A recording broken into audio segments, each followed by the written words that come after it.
Good morning, Woke AF Nation.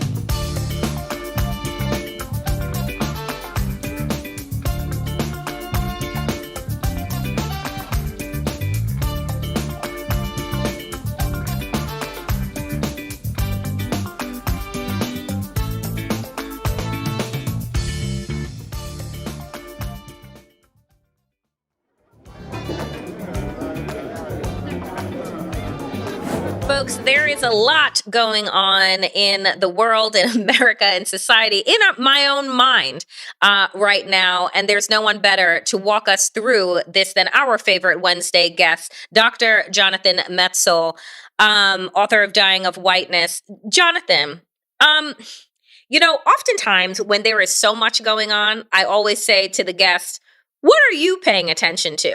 I think that is like a really heavy question these days, because what are you not paying attention to? You have NPR recognizing the fact that we have a new variant, B.A.2 of COVID-19. News broke that, guess what? Boris Johnson has decided that he's rolling back all COVID protections all COVID restrictions in the UK. You have impending war happening in Russia, which has been impending at least for the last 2 months, whenever Putin rolled out 150,000 troops to encircle the Ukraine, and then now has made moves about recognizing other parts of the Ukraine as independent vessels to then deflate Ukraine's power as a solo nation. And then the United States deciding that they're going to roll out what? More, I don't even know. So I say all that to say, Jonathan, not to mention the fact that you can get more time in jail for killing a dog or dog fighting like Michael Vick did than Kim Potter did for killing an unarmed young black man at the prime of his life who was also a father. And then you can listen to a judge go off on the empathy for this horrible mistake, a mistake that stole a child from their mother. But let us only look at the tears of white women. So when I say, what are you paying attention to I'm making today, a list Jonathan? of all the things here. What are you paying attention to? Well, we're having a moment on our planet right now, and it's not a good moment. I think you're right. I mean, I think you and I we should just do this. We should do this show at 3:30 in the morning, because I bet you and I are probably both awake. It's a really hard moment right now because two things. I will say, first of all, well, I mean, I've been thinking a lot about Rocky IV and how the Russians used to be the bad guy. You know, they killed Apollo Creed, Mm-hmm. and they had to pay for that. And then we had this denouement. Our system won out. It was better. Rocky went to Russia. He promoted change in the final scene of Rocky IV. It was a moment where our side was winning, and Rocky also, made Ivan Drago pay for what he did in a certain kind of way. So think of all the work that went into that. Rocky had trained through 3 movies, but it also represented like an ascendance of our worldview, right? In a certain kind of way. So, and I've been teasing. My brother loves that movie, so I call him and I quote the final scene of that movie, because Rocky says, "If yous can change, we's can change. We can all change," or something like that. Like, I just call and read the Rocky quote. But the thing is, it used to be funny when I would do that all the time to him. And now it's actually not that funny anymore. I mean, maybe it wasn't funny in the first place. Because did we really win? Is that really what happened? Or is the loop of history coming back right now? And so many of us have lived the past, 30 years thinking that the values of our country, which of course have been exposed over the past couple of years and much longer for many people, but the values of our country in opposition to the values of, ungoverned white aggressive fascism, that really we were part of a system that was more vibrant, that people wanted, that allowed creativity and flourishing and all those kind of things. And right now that seems like it's up for grabs in a way. I mean, it's a moment where we rethink there's the dominant narrative. The dominant narrative, for example, is, America had a lot of division, but we came together to fight the Nazis, and in World War II, a victory for a new world order, all those kind of things. But there Mm-hmm. was a subtext in the United States always of kind of the Charles Lindberghs of the world, the people who were saying, well, the Nazis aren't that bad. It's just that, the minute Pearl Harbor happened, those voices got silenced, but they didn't go away. And so, in a way, right now, it's a really terrifying moment in a way, not just because of the acts of a really an unhinged aggressor, right, in Russia with a lot of army and nuclear weapons, but also because what it represents for our country, right? This idea that basically that form of, let's just invade and let's just invade Arizona or Wisconsin or something like that. Like I see that logic kind of taking back over the world now, and so it's happening in Russia, but it's also a reflection of kind of a logic that's happening here. And I guess the fear is our system strong enough to unify in opposition to that kind of? I mean, this is No, honestly, it's not. yeah, and this, I mean, it's not. I think that, what has troubled me, Jonathan, and this is why I enjoy our conversations, because they're not sound bites, right? Because we can actually have a conversation, yeah. and this I wish I was warrants better at more, sound bites, but yeah, right? Like, this warrants more than, than a minute split between three people on the news. Is the reality where our system isn't strong. And I think that that is the thing that we are all still trying to come to understand, is that America's system, political system, all of our systems were based on norms. Were based on a shared belief. I saw your tweet from the night before that said, you were talking about Rocky Four, and you're like, the same shared values that we had in that film. Which, yes, it's a boxing movie, but we all know where we were in the Cold War and why it was such like a major thing, right? It's the same reason why we feel a deep sense, or used to feel a deep sense of patriotism around the Olympics, right? Because you get to see America be great at these, at these sports. The reality is that what was illuminated, not what Trump created, but what was illuminated during the years of Trump, was the fact that everything that we have known to be true about America was based on a set of false ideals and understandings, and a basically handshake deals between both parties, that we may not like your overt spending and we may not like your conservatism, but at the end of the day, we are Americans. And what does that mean? We believe in freedom. We believe in justice. Now, you can then talk to Black Americans and they tell you an entirely different story about the truth about America and its allegiance to justice and liberty and freedom, and who has that and who doesn't. You can talk to women, you can talk to poor people, and they have a different understanding of those fundamental shared beliefs. But if you were to just take the 50,000-foot view, that's who we were, or that's who we thought this idea of perfecting this imperfect union, right? Is that each generation has its work. Now, you have an entire party, half of the fucking country is waving Russian flags, thinking that Putin is their hero, right? And look at him and how strong he is, and he's a straw man. Right? But it's like, so the question, are our systems strong enough? No. We're not even going to have a free and fair election in a couple of months, let alone in 2024. So to me, it's not, are our systems strong enough? It's like, what are we going to do? Because the bad is here and it's not going anywhere. So how do we prepare is my question. But do you believe that we're even in the mindset to start talking about preparation when we're still literally looking up at the comet that's coming towards us? I think there are two ways to answer that. I mean, one way is a soundbite, which is that half the country potentially has more in common with Russia than with the ideal of America that fought World War II and Mm, liberated concentration camps, right? That in a way, it's not like we've ever thought there was just one way to be American. That we've always had George Wallace. We've always had the mm-hmm. Birch Society. We've always had that stuff. It's just that there was a democratic ideal that won out over those things, and that doesn't seem to be the case right now. And so, there was, and so partially, I think that it's like it's a scary moment, not just because of Russia again, but because of our internal politics, where the forces that support those ideals seem to be on the ropes, right now, to continue the metaphor, and so that's one side of the coin.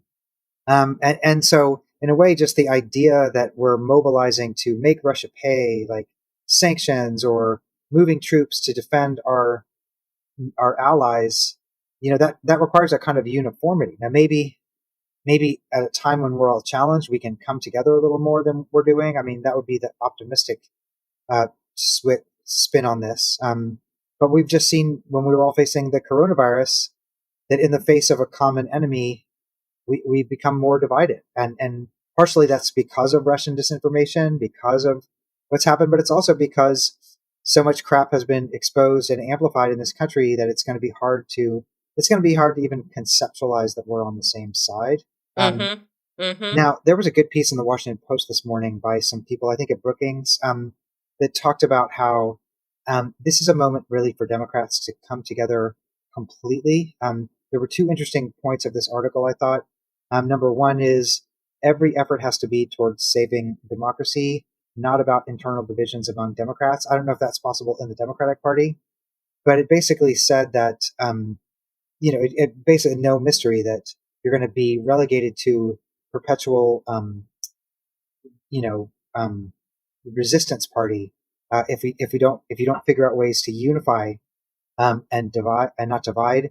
And the other interesting point was, I mean, it used a euphemism that I don't like, social issues, but it said that Democrats had made a mistake, assuming that you could unify the party in economic issues and not better counter, like basically that we've lost the social issues influencing independent swing voters who decide elections to Republicans in a way. So coming together would also be um, figuring out some common messaging to win elections based on social issues. Now, that's an awful lot considering it's February and um, the election is November.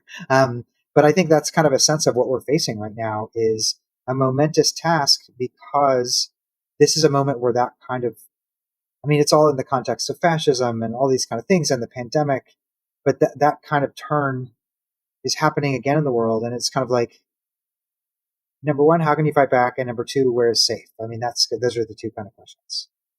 And the thing is, is where is safe, right? Is probably to me the most important question to ask because my follow up would be, well, what does safety actually look like? Right? Because safety in this climate, I mean, we named at the top so many different crises that we are facing all at once. Safety looks like what? The ability to have a rocket ship so that you can leave Earth? Like is safety financial freedom when millions of Americans are saddled with student loan debt? Is safety health? In a time when we're at close to a million Americans have died of COVID, and we have a completely crumbling, deteriorating healthcare system that can't do the bare minimum, let alone be able to operate at a health pandemic. You have politicians that are advertising their candidacy with using actual guns, right? Like, and this is now the norm. So I struggle to understand even what we mean collectively when we are talking about safety, because our idea of what feels safe is no longer the same. And I guess for me, in a part of the issue is what happens to what we've been calling social justice in that context, right? So many things Mm-hmm. have been exposed and illuminated over the past couple of years, and there has been a lot of effort to recognize the inequities in our society. But I feel like when we're faced with such an urgent threat from an external, I think the other question that I think we'll be asking over the next 50 years um, is what happens to internal politics, right? In a way, what's the impact going to be on education, on efforts to address inequity, and I think there's really it's kind of I just think of Martin Luther King's debate about chaos versus community. Like what do Mm-hmm. people who care about social justice, do they rebel against the system? Do they say to hell with everything? Is this a protest movement where Mm-hmm. a balkanized protest movement, or is this let's win elections because we're in a democracy and you enact change by winning elections and appointing judges and stuff like that? And I think that's kind of urgent question. It's ironically the same question, Yep. um, but the stakes are, believe it or not, even higher right now. We're in the middle of a pandemic.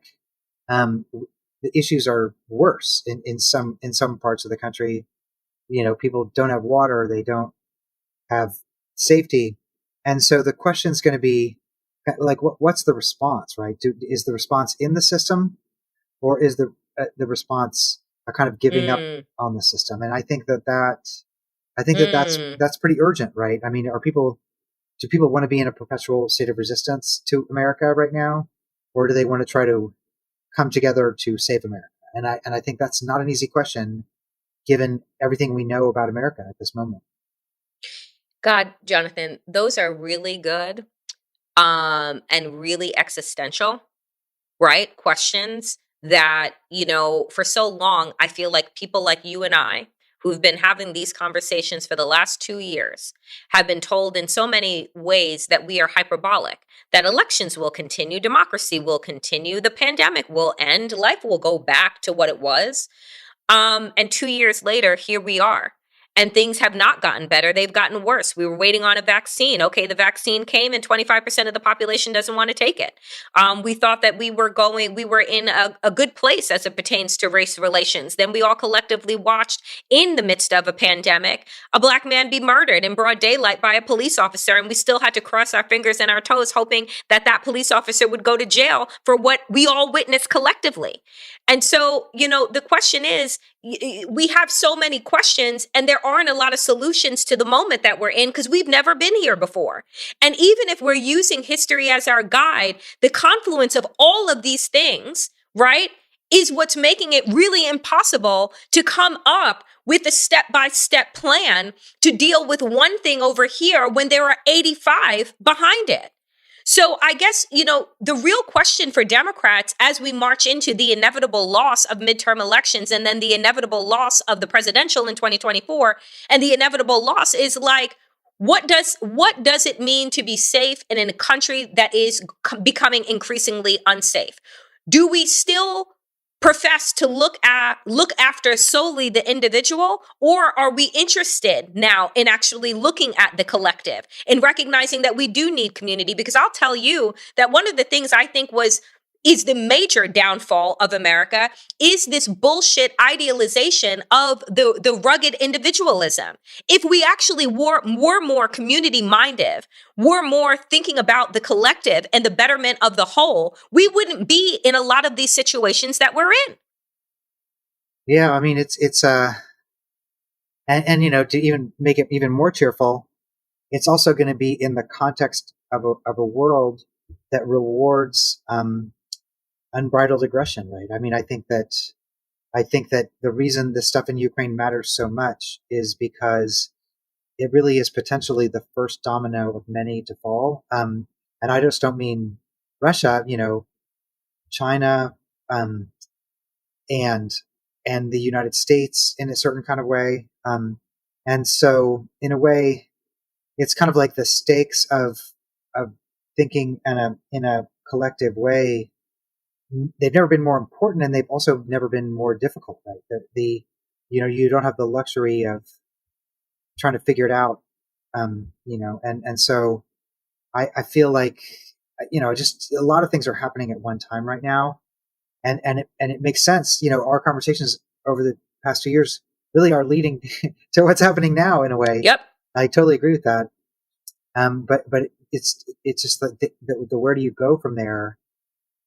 It's funny. I don't want to. I did a book club last night for Dying of Whiteness, and the people were Mm-hmm. amazing. It was an incredible conversation. Um, and I was talking about how the kind of core argument of the book that as a trade-off for a position atop a social hierarchy, white Americans were being asked and willingly trading away their own lifespans. Um, and people still couldn't get their heads around it. They kept saying, "Is it a cult? Is there a DSM diagnosis for Trump? Is there Like, is this their anxiety about being the demographic minority in, in 50 years or 40 years or whatever? And I kept saying, I love that. I wish that was the case. Honestly, if it was just a mental illness, we could just treat the mental illness. But really, what it is a power grab. What they're doing is Yep. they're grabbing power, and if we pathologize them or moralize using Yep. public health and saying, look at how dumb they are, they're not getting the vaccine, you kind of miss the point that it's a power grab. And so the question is, the response to a power grab is not to show vaccine unvaccinated charts, it's actually to respond with power. And the example I gave was Mm. all the nonsense for the critical race theory stuff for school boards, that um, the minute they started pulling the CRT stuff, our response was to respond to it in content, to say, oh, critical race theory, it's only from law Mm-hmm. schools from the 70s. The minute that happened, we lost. In other words, a better response would have been the minute that people started showing up to school boards. 100 people showed up to school boards yelling at the school board members. We show up 7,000 people to every school board in support of having different kinds of books in the library and being able to have academic freedom. In other words, where was the mobilization, the mass mobilization in support of our ideals? Like, I can't remember that happening one time. Like, was there a mass mobilization in response to libraries banning books? Was it, I don't think it No, happened. And because so, we all think it's somebody else's responsibility, but yeah, please go ahead. yeah. And so, in a way, it's easy to say, oh, it's a mental illness, or look how Mm-hmm. dumb they are for not getting things. But the thing is, we're in a power struggle. And so when all the only video of school boards is people saying throw away the books from the library, and not 10,000 people showing up and saying we support having lots of books in the library, that's kind of where you lose, right? It's not about debating the merits of critical race theory. I mean, we should do that also, but it's like the minute you're doing that, you're already playing defense, and you really need to be playing offense. So I don't know. It's just interesting that even now, when I do dying of whiteness thing, like what I said in the book club was, I'm actually arguing against the conclusions of my own book, and people were arguing with me, trying to get me to make arguments I made 2 years ago. And I'm like, no, that's not. I'm arguing against myself. So it's a weird time, man. And But I think that that's it. It's so smart though, Jonathan, because what you are modeling in that book club is the fact that like the world around us is evolving. That there is no idea that is immovable, right? Like it just isn't, and it takes you know recognition and vigilance to recognize that what I thought 2 years ago is not reality now. That's the problem. If you want to, it's not a diagnosis, but that's part of the problem of where we are, where Republicans want to drag America backwards in the hope that they can stop evolution, that they can stop progress, that they can stop a demographic shift. If we don't talk, right, about America's origin story, if we continue to whitewash it, if we gaslight the entire nation and generations to come, and then remove books, remove education, remove enlightenment, remove critical thinking, right? It's about power and it's about control. Because you if you know nothing, right? And you believe that the people that you represent are actually there for your goodwill, but they're not, right? Then like you're easy to control and manipulate, particularly when the basis, like the systems that are supposed to be there to protect you, like our education system, our healthcare system, our environmental system, all of these things are broken down, then your basic needs aren't even being met. So then what happens, right? Violence, right? Like, so all of these things are bubbling up. We're watching it on a macro scale happen in the Ukraine. But to your point, it's happening in the United States. We just don't call them invasions, but I don't know what else you would call what we have seen at school boards. I don't know what else you would call the insurrection. I don't know what else you would call the overtaking of the Capitol building in Michigan in 2020. If those aren't if we're not using the language to describe what is happening, then we definitely do not have the strategy in place to stop it. and also to rebuild the structures that support, like, think of how much work went into building the public school system, for example, after Brown versus Board of Education, right? Massive mobilization of effort and resources and talent. And so I don't know who's defending those structures right now, because those are the structures that support our worldview. I actually don't agree that it's going backwards. I think that it's a power grab in a certain kind of way. That in a way, we have to see it as a zero sum formulation in a way. Now, it feels awfully regressive, right? Because it's anti scientific, anti expertise. Mm-hmm. And but I don't know. Part of what's happening is they're making liberal America or the United States, if you think of the Russian approach right now, um, pay a high price for supporting pluralistic democracy or social Mm-hmm. programs. Those become very costly in the face of trying to defend yourself, right? So it turns with the strength of liberal America into real liabilities in a way. Mm-hmm. And so the question is, what's your response? And again, with all due respect, I mean, I'm a scholar of critical race theory, right? I've built my career on it.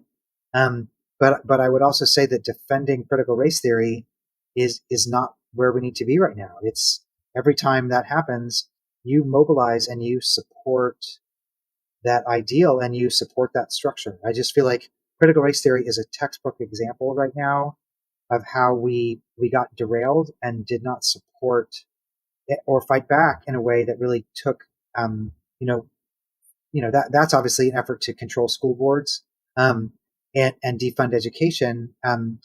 But we're too easily derailed. I mean, I think everybody should read that Washington Post piece this morning, even though many people won't agree with it. Just to see about what's at stake. I mean, Jonathan, there is so much that is at stake, and I know that we do our very best not to present a doom and gloom perspective, but the reality is that if you are not concerned, if you're not up at 3 a.m., you're not really paying attention. And I do believe in balance, trust me.